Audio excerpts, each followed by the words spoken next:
Welcome to The Ride, Life, Work, and Wealth podcast brought to you by Green Private Wealth, a trade name of Harborfront Wealth Management. We're here to give you tips and strategies to help you get ahead and have your money start working smarter for you. We don't just help people plan for a secure tomorrow, we help you plan for a better today. Let's get to it. Welcome back, listeners, to the Ride, Life, Work, and Wealth podcast.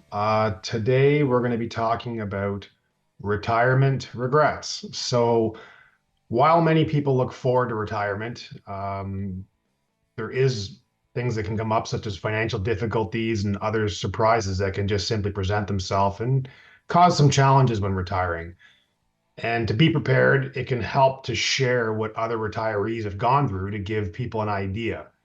So today we're going to go through the more common retiree regrets that we've heard from dealing with retirees for many years.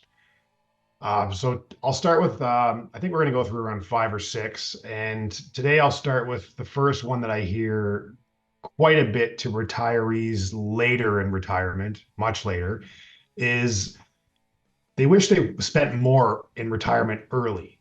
And I know that goes against what a lot of people think, that, oh, okay, I'm worried about spending too much money and outliving my money. But if you've planned properly for retirement, and that has been a concern that we have heard quite a bit. And it's difficult for people to make that shift sometimes, where they have that money mindset of just save, save, save, don't want to spend, don't want to spend. It's not easy for them just to all of a sudden flip that switch in retirement and now just be spending more and not being frugal and saving it and etc. And a lot of retirees later in life, they do wish, if I could go back, I would have actually spent more in retirement in my younger years of retirement, as opposed to now that I'm later in life and can't do the things I used to be able to do in an active retirement. And this goes into that 3 phases that people may have heard. I've mentioned it before. It's a common phase used in our industry. There's 3 phases of retirement. There's the no-go phase, which is approximately over the age of 85. There's the slow go range, which is between 75 and 85. And there's the go-go retirement age, which is anything before the age of 75. So once again, that's go-go, slow go, and no go. And it's just important in those first decade or so of retirement that you are doing the things that you wish that you could that you've been dreaming about throughout your pre-retirement years. And that's where it just comes into like the go-go phase, where people don't spend as much because they're worried about not having enough in retirement, and then they get through retirement towards the later stages and they're like, I could have definitely spent more. Well, how do you know that? Well, that's where it's obviously extremely important to be having a retirement income projection plan in place, so you can see what cash flow is available, plus the multiple variables that will come up throughout that you can plug in. And it's extremely important to have that proper plan put in place so that you know. And now some people will be like, yes, okay, I know that I should be spending and enjoying these times because eventually these active years will end. But what if my health? What if long-term care, which is a common question? Well, we've been seeing over the last close to 20 years of almost doing this, is that we're not seeing as many people go into long-term care as we used to. Now, it doesn't mean that it still can't happen, and you have to have plans put in place. So that's where the long-term care is important to be aware of, but it's just important as well to make sure you have a backup in your plan in case that does happen. But it's not necessarily that everyone in the no-go phase is going to end up in long-term care. The other thing too is that the reason why the retirement income plans are important as well is we're seeing things like retirees help out adult children in their early years of retirement, since the kids really need help because obviously houses are expensive and etc. And I don't know if people have heard this, but a lot of retirees, they ask about, what about giving with a warm hand over a cold hand? Is there benefits of doing that? And yes, you can do that, and it is important to do that if you're able to do it. But that's where the retirement income plan comes into place, making sure that you don't give too much and then strip yourself of having enough funds for an active retirement. So I think I kind of touched on that enough. It's not about just in the early years and early retirement, just save, save, save, being nervous to spend, because eventually, whether you like it or not, those active years are going to be gone. So something to be aware of. The next one is I wish I would have retired earlier. And many people will find reasons not to retire for early, just such as things like I won't have enough. And that kind of goes back into number one I just talked about. My work needs me and they don't have a replacement. I hear that a ton. Or someone's not trained to take my spot. I like to stay busy and I'm worried that I'll go into retirement and be bored. And if I'm retiring before my spouse and friends, what am I going to do? These are some of the objectives that people will raise on pushing against retiring earlier. New York Life Insurance, this is a while ago, they did a study which found that 46% of retired men and women reported that if they could, they would have retired on average of 4 years earlier. Now, of course, in that study too, the individuals were like, I would love to have retired earlier, but it would be important for me to make sure I'm still at the financial security level that I'm at now. And once again, this is going to go reflect on having that retirement income projection plan. So some of these objectives I'll just touch on now, like you don't think you'll have enough. And we just touched on that. And a scenario I had many years ago was it was great to go through is I sat down with a couple, they were a new couple, and they had never really had a plan put in place. They came over to us, we went through it, and in their head, before we had went reviewed the plan and gone through it, they had thought we were probably 5 to 7 years away from retirement. That's just the number they had somehow come up with in their head. And we went through everything, and I confirmed the information multiple times. We went through it, and you could just kind of see the stunned look on their face because the plan and everything was actually showing that they could retire at the end of the year if they would like to, and the expenses were accurate. So we went through it again, and I remember leaving that meeting that evening, and they didn't just say much because they were just shocked that it was even a reality. So then the next day I got a phone call and they were like, okay, so we took your plan and we're going to make some pretty big changes and we're going to retire at the end of the year and we're going to sell the house. We're going to kick the kids out and we're going to move to a more rural setting and buy a place on the lake. And I was like, holy smokes, that's a whole bunch of movement. But of course, I went back and confirmed the numbers again because they were making a pretty big change. And that was 7 years ago. And they have been just enjoying life and retirement. But they had no idea that they could retire that early until we went through that. So that was a big moment in their life and even my mind with helping them be able to do that with a couple that was about to work 5+ years longer until we went through that. So, how do you know if you're in that situation where you can do that? Well, creating and going through your cash flow, figuring out your expenses is extremely important. And if you go to our website, Green Private Wealth, and you click on resources at the top of the page, then there's a downloadable resource icon. If you click on that, there's a cash flow sheet. That is number one. You and your spouse need to go through that to figure out what are my expenses now? And what will my expenses be in retirement? There's also in that same resource section a retirement shift worksheet that will help you figure out my expenses now, if they'll go up or down in retirement, if some will be gone. It helps guide you through that to see what your cash flow needs will be in retirement. That's number one to help you figure this out. Your work doesn't have someone to replace you. Well, we hear this many times, and maybe it's true. Maybe you are in a position where you're very important to the company you work with. However, if you don't put pressure on the powers above and retire on your own terms, I've seen where the employer just keeps adapting to do whatever they can to keep that person because obviously they're quite a resource. But at the end of the day, they're going to have to find someone now or later, and there's never going to be a good time. And there may be pressure on you to not necessarily leave at that time. However, if that's holding you back, the longer you stay there, that's the more years it's eating up the go-go phase. So that's important to realize as well. The other thing I had touched on, I like to stay busy and worried if I might get bored if my spouse or friends haven't retired yet. Well, this is kind of where there's the pre-planning and visualization of your retirement is actually important. And we have a retirement coaching exercise that we'll put a piece of paper with three white spots for morning, afternoon, evening for 7 days. So then there's 21 blank white spots looking back at the person. And it may seem like a very simple exercise, and people may be listening to, well, that would be no problem because we hear this all the time. Oh, don't you worry about me. I'll have too much to do in retirement. And that's great, great attitude.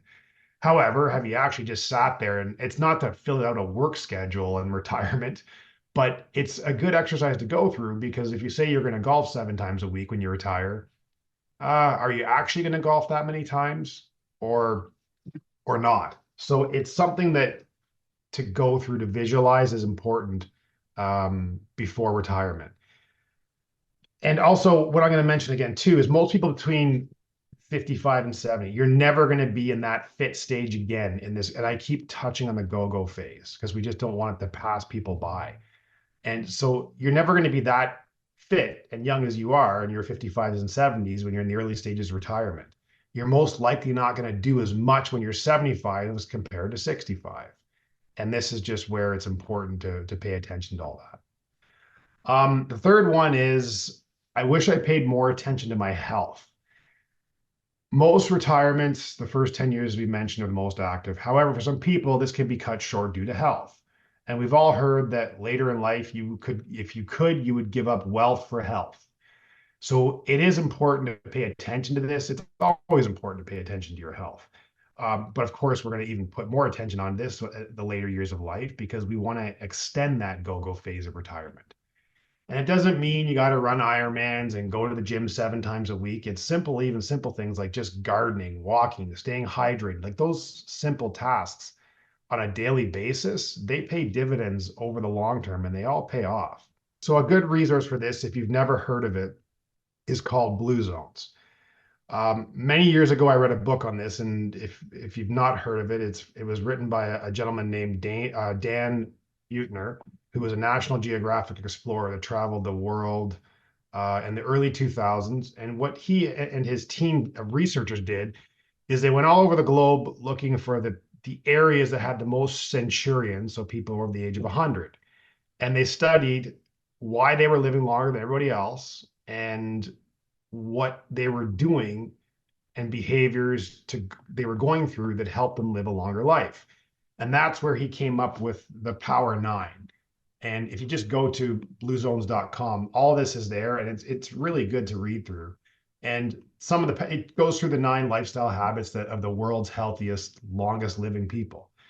And it was one is like they're touching on the things I just mentioned, like basically moving naturally, just the gardening and being in an environment that just causes you to constantly be moving, purpose.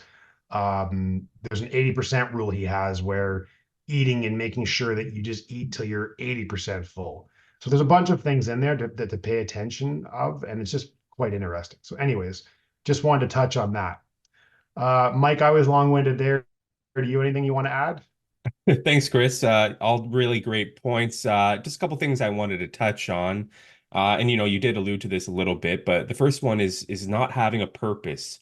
It's really important that you discover your purpose before you retire. Sure, the financial side and everything is very important, but before you retire, you really want to do some soul searching and figure out what is your purpose in retirement going to be? What do you want your day-to-day look like and what keeps you going? That's a lot of things. It's something that a lot of people that I talk to in retirement just really don't spend enough time doing. It's easy to get it overlooked because they just want to look at the numbers in their plan and think they'll be okay that way. But it really helps with the mental side of retirement when you take some time and you sit there and you figure out what your purpose throughout retirement is going to be. So, I won't spend too much time on that. It's definitely, like I said, do some soul searching, figure out what's important to you and what you want your retirement years to look like.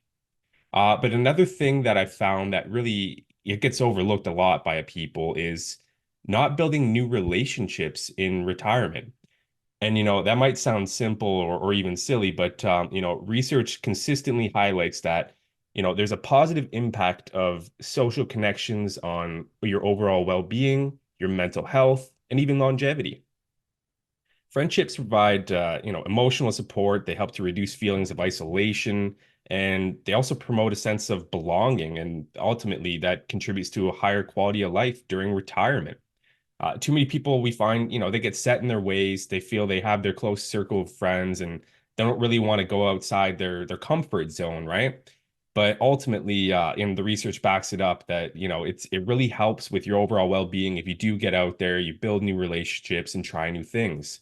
So, building on that, 10 quick things to help you get out there, find new connections and build some new relationships during your golden years. We find a lot of our retirees, a good idea for them is to join a local book club rather, sorry. That's definitely a good way to meet other people. Community events and festivals, those are also a great way to find some new connections there. Even taking up a new hobby, that's something that's really important, right? A lot of people during their working years don't have time to do certain things, and they put them to the side. And retirement's a great time in your life to pick up that hobby that you always wanted to do. Another thing is, volunteering at your local charities or nonprofit organizations has really helped you feel a part of the community, and you see opportunity to give back. Another thing that we find is good for people is joining a walking or a hiking group, right? It's a good way to get out there, get some physical exercise, and at the same time, make some new connections. And if that's not for you, if you're not a big hiker or if, you don't really want to go for the walking groups either, taking part in your local art or craft workshops is another idea for you. You can attend your church, go to religious gatherings, and even Chris mentioned too, gardening, right? We find that that's a great way for people to get out and, meet other people through that and bond through that aspect as well too. And then also one more thing that we found that is good for people too is group travel. Going on a trip with somebody. That's a great way to meet people. You spend a lot of time with them, and you bond through that connection on the trip. So those are just some starting points too. Everyone is different in what they like to do, but we found that these are some great areas for people to start when they're looking to get out and to build some new relationships.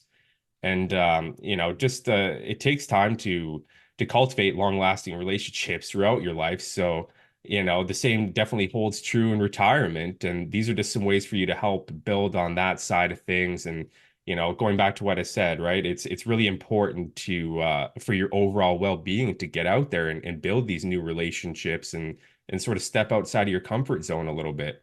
And all the while, you want to embrace the journey and enjoy the process of getting to know new people, right? So, in the end, where I want to kind of leave things off, retirement it's not a one size fits all plan. And, the last thing that anyone wants to feel is a sense of regret once they enter their golden years. What works for one person, it might not work for another, but ultimately all retirement requires planning. And going back to what Chris said about the retirement income projection plan. So, if you're considering retirement anytime soon and, you need some help with that, whether it's on the planning side or on the other side, right? Getting out and meeting new people, finding your purpose. That's something that we're happy to help out with. And, if you have any questions, want to go over this, feel free to reach out to us on Facebook, LinkedIn, or you can find us on greenprivatewealth.com. We'd love to continue the conversation. You've reached the end of another episode of The Ride. Connect with us on our website, greenprivatewealth.com, and don't forget to subscribe to our podcast on iTunes or Spotify for more financial insights. Until next time. Any viewer opinion expressed in this presentation are solely those of the representative and do not necessarily represent those of Harbourfront Wealth Management, Inc. The information contained herein was obtained from sources believed to be reliable. However, accuracy is not guaranteed. The information transmitted is intended to provide general guidance on matters of interest for the personal use of the viewer, who accepts full responsibility for its use, and is not to be considered a definitive analysis of the law and factual situations of any individual or entity. Any asset classes featured in this presentation are for illustration purposes only and should not be viewed as a solicitation to buy or sell. Past performance does not necessarily predict future performance, and each asset class has its own risks. As such, this content should not be used as a substitute for consultation with professional tax, legal, or professional advisors. Prior to making any decision or taking any action, you should consult with a licensed professional advisor. Harbourfront Wealth Management Inc. is a member of the Canadian Investor Protection Fund and the Canadian Investment Regulatory Organization, formerly IROC.